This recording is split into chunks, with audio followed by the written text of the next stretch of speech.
Let's talk with a member from each side. Only News Nation does this. Washington State, Member of Congress, Democrat Adam Smith.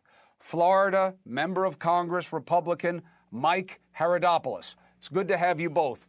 So first, anybody think it ends tomorrow? No. No? No, you either? I hope so, but Mike? we'll have to see tomorrow.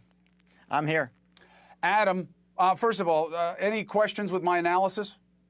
No, Mike, I think that's anything spot on. I said piss you off?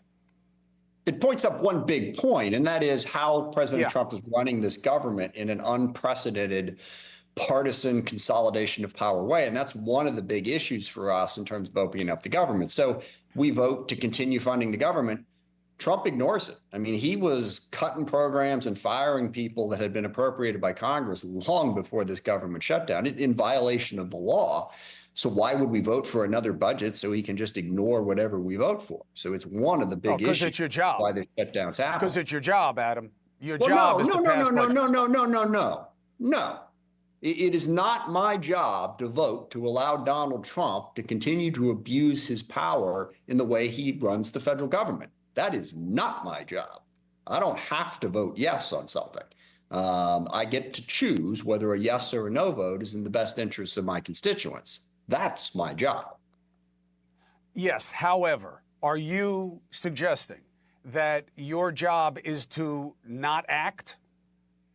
I am suggesting that it is my job in this instance, and there's a bunch of other issues here. But one big issue is on how President Trump has chosen to ignore the law when it comes to spending money, and specifically to punish constituents who don't support him.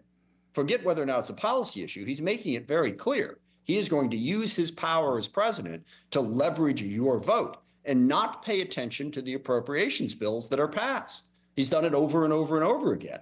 So if I, as a member of Congress, then vote for those appropriations bills to simply give Trump the ability to once again ignore it without changing the law, which we can do and which is in the Democratic proposal, to change the law to restrict President Trump's ability to do that, I think that's the right vote.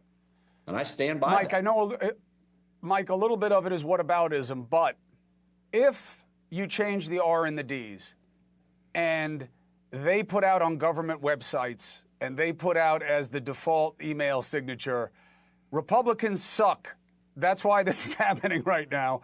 You guys would have gone crazy, but not a peep about the Trump administration doing this. And I know it's not the biggest violation of the Hatch Act you've ever heard of, but you've also never seen anybody blatantly put out messaging on government websites and emails the way they're doing right now. Fair point? Well, yeah, it's one of the things that it's a sideline issue. I think Adam and I would agree the best thing for the United States, I hope, is to keep the government open. The people who are the victims of this whole situation are not politicians. They're the people who rely on government services. They're government workers that are now furloughed.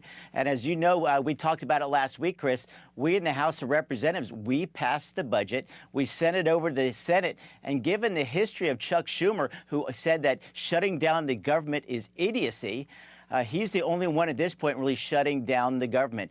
I think we should negotiate on a lot of things, including health care, as we move forward. But at this point, let's keep the government open. The House voted to do so. Of course, the Democrats, with the exception of one, voted to close down the government. I don't think that's a good idea. As you and I talked about before again, Chris, the idea is, how do we keep some economic momentum going? By shutting down the government, it costs a lot of money to close. It costs a lot of money to open back up. It's just politics. Same way when you guys, I got back in same way, politics. Mike, when you guys did it. Same, but Republicans have done the same thing. So the idea, I can't speak what happened. I can't speak what happened. No, in the I know, past. Mike. I'm a new not member, asking you to own it. And I'm just saying, we're looking forward on this. Yeah. I get it. I get it. But as a new member, this is my question to you, okay? I understand why you don't want to answer the first question that I asked you. I get it. I understand the dynamic. However, this show is a little different. These are violations of the Hatch Act, okay? It is a bad look to use government resources to push political propaganda. Do you not agree with that statement? Well, I think without doubt that we've seen this weaponization happen before. I'm sure if I did a little bit of homework tonight, I can find some examples. Mike, but never. To your point tonight, never an automated message on emails, never saying the radical right on a government website. I'm telling you, we did the homework. And I get why you don't want to say anything, Mike, but don't you think that's part of the problem, that you're afraid to say what you would absolutely say if you switch the R and the D? Well, I think Adam's done enough talking on that one. But in my sense is let's open the government back up. It's that easy. It's that easy. I get it. Well, Adam, Chris, let me ask you something. Sure. You can respond to that, but I also want to, you heard me off the top. I think you guys are right in fighting the right fight. I don't think switching the name of the bill makes the reality of the bill any different. I'm okay with people getting tax cuts. That's fine. That's your guys' choices. It's the president's choice. But don't call it a middle-class tax cut if they're not who benefits most from the bill and you're paying for it off their backs. I think that's the right fight for you guys to have. But I think this shutdown suckered you guys in, and that's why he's now able to do all of these sneaky things that he's doing. No, first of all, Chris, two big points. One, he's been doing these sneaky things ever since he got sworn in. I mean, how many executive orders did he sign on the very first day? The notion that somehow the shutdown has unleashed all these bad things that President Trump is doing. How many hundreds of thousands of federal employees has he fired? How many hundreds of billions of dollars in appropriated programs has he frozen or shut down? Shut down the Department of Education, shut down USAID, fired countless people at the Department of Defense because they weren't personally loyal enough to him, used the Justice Department to pursue his political enemies while pardoning all of his political friends. I mean, come on. He's been doing this for 9 months, all right? We weren't suckered into anything. He started it from the moment that he got elected and moved it in that direction. So that's number one. Number two, here's the reality of the situation. Because of the Senate rules, the Republicans, for the first time this whole year, need Democratic votes to move forward with their agenda. To get it done. We're supposed to just say, oh, gosh, if you need our votes, even though you're not going to negotiate with us, you're not going to give us anything, Trump is going to continue to run the government, as you just showed, in the most partisan, political, personal power grab way in the history of this country. Yeah, okay, we'll vote for that because it's inconvenient not to. No, listen, I get it. No, I'm not asking you to do that. I am asking this, though, Adam. Yeah. I'll tell you what is reasonable. Yes, they're playing games with illegal versus lawful and who gets what services. And even Republicans, Mike, you know this, even though you weren't here for it. Republicans were in favor of the reimbursements to states. It was about upping it to 90%. Everybody knows you've got a moral and legal imperative to give emergency services to people, whether they're here legally or not. Republicans have warm blood in their veins as well. What I'm saying, Adam, is you guys can give on that. The reimbursement rate could come back down to what it used to be. Asylees may be here lawfully, but it's kind of fugazi because 90% of them don't get asylum. So it's a runaround that allows them to get treated like they're lawful when they're not. Why don't you give on that? True, and that's fine. I give on that, but you're missing the bigger point here. Okay, whatever tiny little percentage of the people who benefit from the Affordable Care Act might be here because of the asylum process that I've said many times I didn't agree with, that Joe Biden did. It was way too wide and way too broad. Whatever tiny little percentage of that, you've got millions of other Americans who are going to lose health care as a result of that, number one. And number two, I got to keep coming back to, if we vote in favor of the Republican budget, to continue the Republican budget, we are voting in favor of an unprecedented abuse of power that we believe passionately has been damaging to the country. Now, if Republicans disagree, fine. Then you vote the way you want to vote. We'll vote the way we want to vote. And also, the Senate has a Democratic plan to keep the government open. Okay, why don't Republicans vote for that if they're so hell-bent to keep the government open? We put a plan on the table. What do you they don't like it, and they're voting no on that.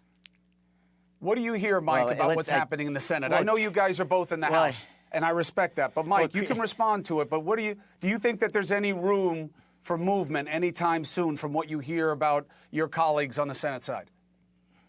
Well, let's just be clear. Adam's, I think, mixing a couple things up here. One is that we're talking about a 7-week stopgap measure During the Biden administration, you know this, Chris, we talked about it last week, 13 times the Democrats used this as a stopgap to get to the real negotiations that are going to take place at the end of November. That's part one. Part two is the ransom for us to open the government up is $1.5 trillion.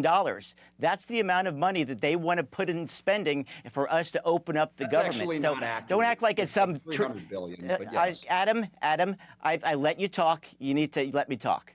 I'll let him correct it. Go ahead, Mike.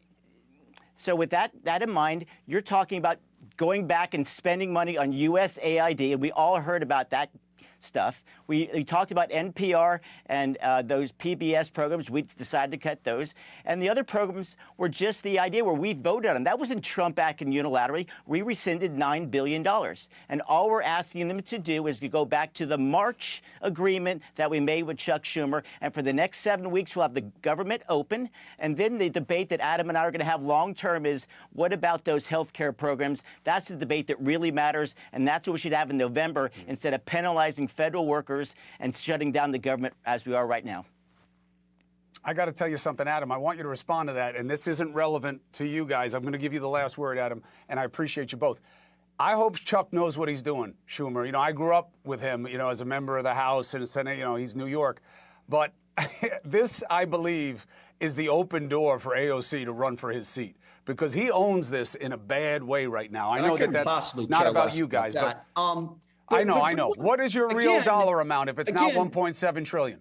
Fair enough. The point that made me crazy was the notion that, Congress approved what Trump is doing. He hasn't done anything unusual. Well, first of all, even the $9 billion you're talking about he cut it long before we voted on it one way or the other, which is illegal. Right. But second of all, he cut all manner of other programs that we've never voted on.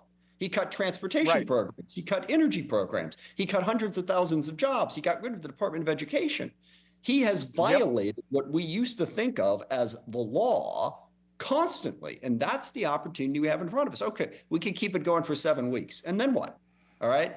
If we don't fundamentally change Trump's abuse of power, then why are we voting for a budget that is going to be completely under his control and outside the rule of law and the Constitution? I mean, it's fair for Republicans to say they're fine with all of that and they want to vote for it. I don't think it's fair for them to say somehow we have to vote for that. Yeah, I get it. I'm just saying I think the middle ground is you figure out what you can live with to keep it open so people don't pay the price, and then you sue. Well, let's talk on then. the other Let's stuff. negotiate. If it's illegal, Mike what Johnson's he's doing. position right now is we're not going to negotiate.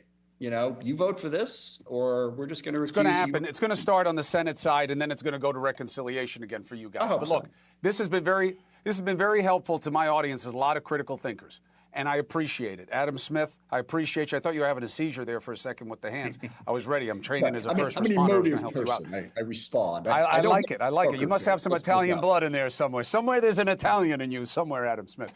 Yes. And Mr. Haridopolos, you're always welcome here. Thank you for making the case. We don't have to agree to treat each other with respect, and I respect you both for that. All right, we'll meet again because it ain't going to end anytime soon.